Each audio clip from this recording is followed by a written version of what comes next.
Salut! Bon, petit tour d'horizon rapide des marchés. C'est une drôle de semaine, là. Tu sais, c'est souvent, Oui. puis c'est vraiment des montagnes russes, là. Moi, j'ai, tu sais, il faudrait peut-être que j'arrête de faire ça, là, les notifications en temps réel du S&P 500 sur ma montre, là. Puis des fois, ça ressemble un peu à mon rythme cardiaque, là. Tu sais, ça, des Oui. fois, ça commence, tu sais, la journée, là. Tu sais, on est dans le rouge foncé. Puis après ça, la bourse est quand même résiliente. C'est quoi ton regard, mettons, sur la dernière journée? Ben, la dernière journée, ça fait 4 jours de suite là, qu'on a de baisse sur le Nasdaq, puis ça s'était pas vu depuis février. Pas des Il y a petits. vraiment des prises de profit, puis j'en parlais avec Philippe Vincent Foisy en début de semaine pour dire que finalement, on se rend compte qu'avec une fin de semestre, il y a des gestionnaires professionnels qui veulent empocher des gains pour bien paraître sur les relevés. Ça, c'est un phénomène qu'on voit à chaque semestre, et puis aussi, évidemment, en fin d'année. Les prises de profit, ça marque. Mais hier, c'était aussi quelque chose d'ambivalent puisque le Dow Jones a quand même progressé de 72 points.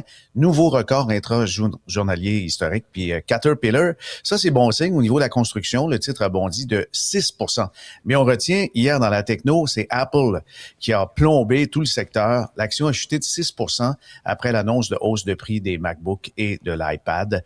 Mais il y a Micron, vedette du jour. L'action a bondi de 17 parce que dans le trimestre, et ça c'est fascinant, des titres dont on n'entend pas beaucoup parler, les revenus trimestriels ont quadruplé 41 milliards. Et un an plus tôt, c'était 9 milliards. Puis là, on s'enligne vers les 50 milliards. Encore une fois, des puces mémoire qu'on utilise dans l'intelligence artificielle. Puis le pétrole, lui, à la baisse, 72 dollars le baril américain pour le Brent. Bon, et souhaitons voir ça à la pompe bientôt, hein, les effets de tout ça, un peu de cet Oui, allègement avec ce qui se passe dans le détroit d'Ormuz et les pourparlers aussi, hein, tu sais, qui se oui, poursuivent en effet. en Suisse entre les Américains et les Iraniens. Bon, là, il y a le Nasdaq, effectivement, qui nous fait vivre toutes sortes d'émotions cette semaine à forte connotation technologique. Par contre, les actions japonaises, ça va très bien ces temps-ci. Oui, ça va vraiment très bien. 12 mois, si vous avez parié un peu là-dessus, c'est 70 d'augmentation. Et c'est quand même quelque chose. Mais les marges bénéficiaires n'arrêtent pas d'augmenter. C'était plus près des 1 dans le temps, mais maintenant, les marges bénéficiaires sont de 9 Et c'est SoftBank qui a bondi de 14 en une seule séance ce mois-ci. Et c'est devenu la première capitalisation japonaise devant Toyota. Ça aussi, c'est un signe des temps. Et les politiques là-bas sont très favorables pour une relance carrément du budget, baisse de la taxe à la consommation. Alors, on voit qu'il y a un renouveau au Japon, malgré que la démographie les aide pas tellement, là, parce que évidemment, sont plus âgés que nous en moyenne.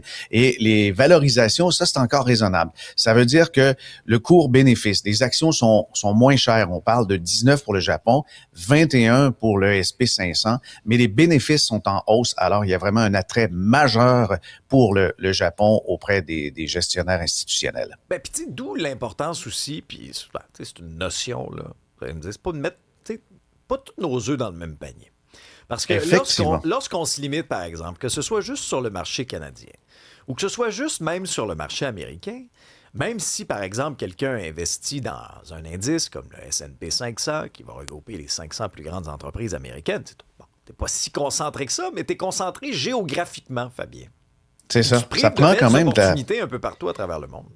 Oui, oui, ça prend de la diversification géographique en catégories et ça prend aussi, je pense, de la diversification en tant de fournisseurs. Si on a des FNB ou des fonds d'investissement, faut varier tout ça, puis faut rééquilibrer ce que les gens n'ont pas toujours le courage de faire parce que prendre des profits puis le répartir, là, on le voit, les marchés baissent ces temps-ci, principalement à cause de rotation de portefeuille. Ouais. Alors, tu faisais référence tantôt au baril, là, tu sais, le Brent, avec ce qui se passe politiquement. Est-ce que l'affaissement de l'OPEP, hein, ces fameuses organisations des produits exportateurs de pétrole, est-ce que ça, tu penses que c'est réaliste à un moment donné de revenir à un seuil peut-être autour de 50 le baril?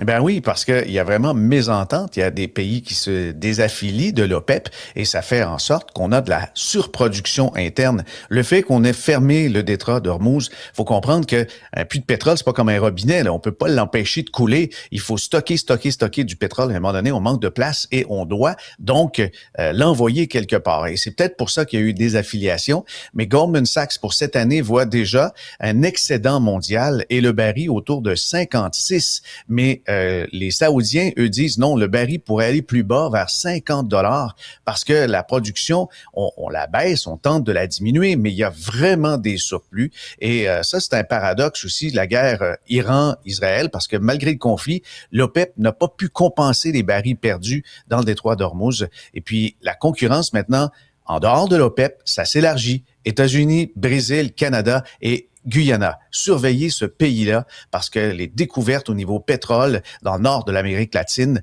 c'est à des niveaux records et ça, évidemment, ça va envahir le marché et mettre une pression à la baisse sur le baril de pétrole. Bon. Bonne nouvelle, sans doute, pour les conducteurs de F-150. Oui, ça va faire du bien. Ça, c'est sûr que ça va faire du bien. Surtout à l'aube des vacances d'été. Là, ouais.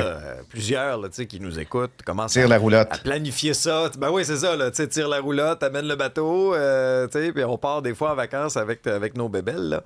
C'est sûr que ça fait augmenter la facture. Parmi les beaux succès en bourse, Fabien, il y a Couche-Tard. Explique-nous pourquoi c'est une entreprise si extraordinaire que ça. Ben, je pense que c'est la discipline au niveau des acquisitions parce que c'est un modèle d'affaires. Ceux qui étudient les fusions-acquisitions se rendent compte qu'en 40 ans, ça a presque toujours été rentable. Quand Couche-Tard achète des entreprises, eh ben, ça se traduit par des petits miracles. Et puis là, la présence, elle est mondiale. Couche-Tard, c'est quelque chose quand on y pense parce que le chiffre d'affaires au dernier trimestre, on parle de 22 milliards. Hey, ça en fait de la gomme, ça, puis ça en fait des billets de loterie, puis des sacs de chips, mais ils sont devenus, franchement, des génies dans les commerces qui sont à proximité. Alors, ce genre de commerce-là, il y en a partout dans le monde. On les appelle supérettes en Europe, et puis les marchés d'accommodation, comme on les appelle ailleurs. Mais la présence au Canada, aux États-Unis, en Europe, permet d'amortir des chocs régionaux. Et quand il y a de la pression sur le pétrole, ça bénéficie aussi à Couche-Tard. Et puis, c'est une fierté mondiale maintenant, là. Il y en a qui sont passés à côté parce que il y a 7-Eleven, pas trop loin. On tentait d'acheter cette chaîne japonaise. Ils ont tenté d'acheter Carrefour, mais moi, j'ai comme l'impression qu'on va sonner à la porte et on va demander si c'est encore possible, s'il y a de l'intérêt. Mais petite anecdote, Alain Bouchard, dont la fortune est à près de 8 milliards de dollars, ben lui, c'est un peu comme l'histoire de Remington, là, le gars qui aimait tellement la compagnie de rasoirs qui a acheté la compagnie. Alain Bouchard faisait gérer ses milliards par une boutique qu'on appelle un family office, Patrimonica. Eh ben, il s'est rapproché tellement des dirigeants qu'il a fini par acheter le bureau. Et là, il est actionnaire d'un bureau qui gère des milliardaires. C'est quelque chose. C'est clair. Merci, Fabien. Merci, Salut. bonne journée.